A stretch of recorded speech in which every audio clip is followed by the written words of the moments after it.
le fils d'un ministre, un ancien allié d'Alassane Dramane Ouattara. C'est ce monsieur que vous voyez. Il s'appelle Jean-Christian Konan.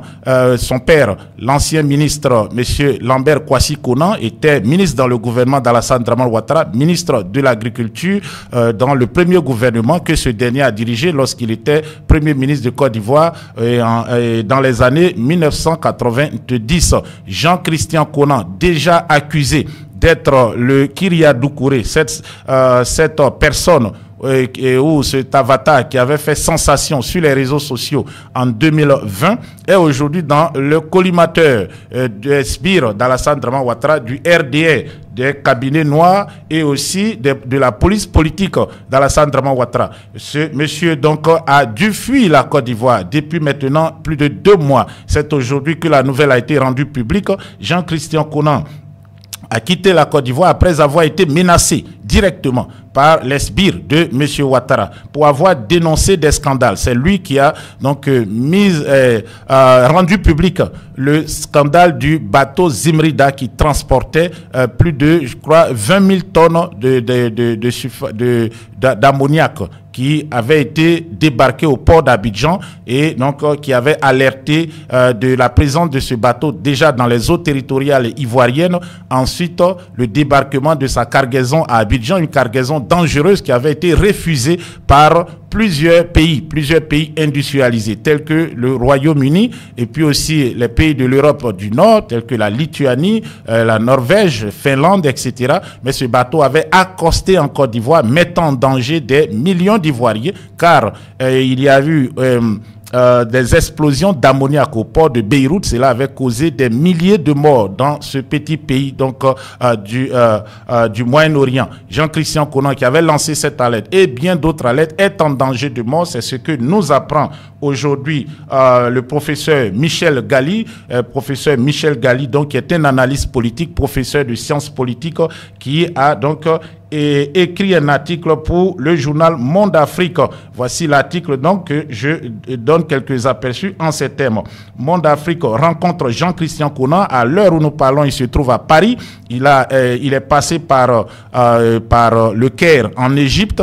Il est passé aussi par Paris. Il est détenteur de la nationalité française, comme le président Tidjane Thiam d'ailleurs, et il est sur la route des États-Unis. Il se rendra prochainement aux États-Unis afin de contribuer à une enquête du FBI américain, le Federal Bureau of Investigation, sur une affaire de corruption qui implique des officiels ivoiriens. C'est une affaire de construction de maisons en Côte d'Ivoire où des officiels du consulat de Côte d'Ivoire à New York, entendez par là le mari de la ministre Téné Brahima, pas de la ministre Kandia Kamisoko, voilà, ils ont tous les mêmes noms là, Kandia Kamisoko, voilà, monsieur Inza Kamara, qui est impliqué ou serait impliqué dans un grand scandale que le FBI a décidé donc d'investiguer, et Jean-Christian Konan est un témoin à charge parce qu'il a pu réunir des informations et il va voyager aux États-Unis pour apporter donc son témoignage au FBI.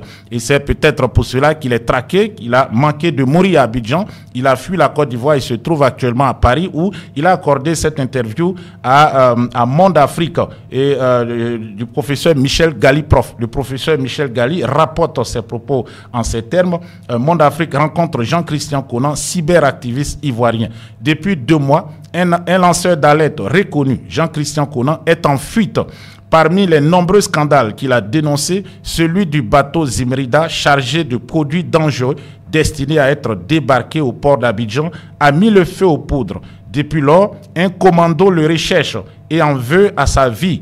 Dans son périple entre de nombreux pays, une halte nous a permis de le rencontrer à Paris, une exclusivité Monde Afrique.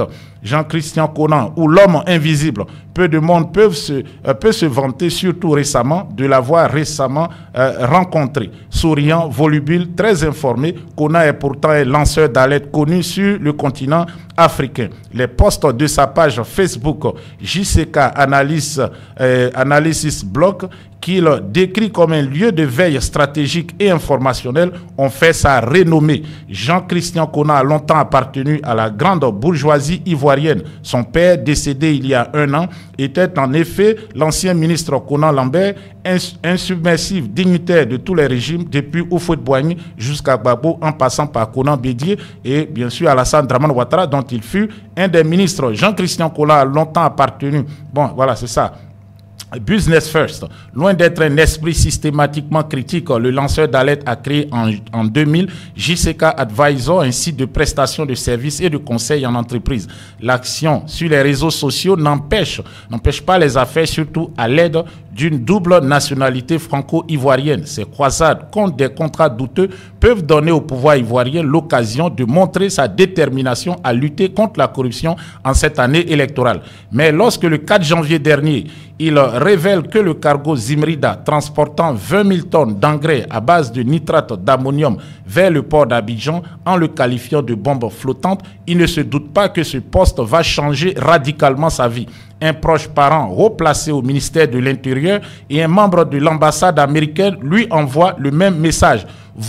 Mieux vaut quitter le pays. Vous avez compris, c'est donc l'ambassade américaine à Abidjan qui l'informe avec aussi un parent qu'il faut quitter le pays. Ce qui sous-estime que les Américains sont au courant donc des escadrons de la mort d'Alassane Dramane Ouattara en Côte d'Ivoire, donc des assassinats politiques, que nous avons affaire à une mafia, mais surtout à un pouvoir sanguinaire, un pouvoir criminel, un pouvoir, une dictature tout court. C'est le mot que j'utilise ici. Donc, prévenu par l'ambassade, par l'ambassade américaine. Donc, il quitte la Côte d'Ivoire. Le lendemain, Jean-Christian Konan est à Accra, accueilli par une institution ad hoc chargée justement d'héberger et de sécuriser les lanceurs d'alerte en danger. Le Centre international pour la sécurité des lanceurs d'alerte et des journalistes.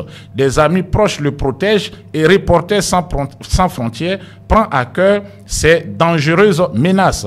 Pourtant, planques discrètes et liaisons sécurisées ne suffiront pas. Le lanceur d'alerte avertit qu'on le recherche aussi en plein Accra. Vous avez compris. Même à Accra, le régime d'Abidjan a envoyé des sbires pour aller le rechercher. Comme moi qui reçois aussi des alertes presque tous les jours. Il faut faire très attention. Il y a des personnes lancées à tes trousses à Bamako qui sont là-bas pour te tuer. Téné Birahima Ouattara a mis la direction du renseignement militaire pour traquer tes lieux de diffusion, etc. On en reçoit presque tous les jours. Mais vous savez que cela ne va pas entamer notre détermination à voir ce pouvoir tomber.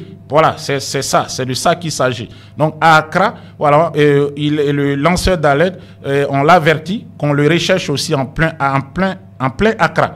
Et doit partir précipitamment du Ghana pour Lagos au Nigeria, où avec l'aide d'un représentant de l'ambassade de France, il s'envole pour Paris à l'aide de son passeport français.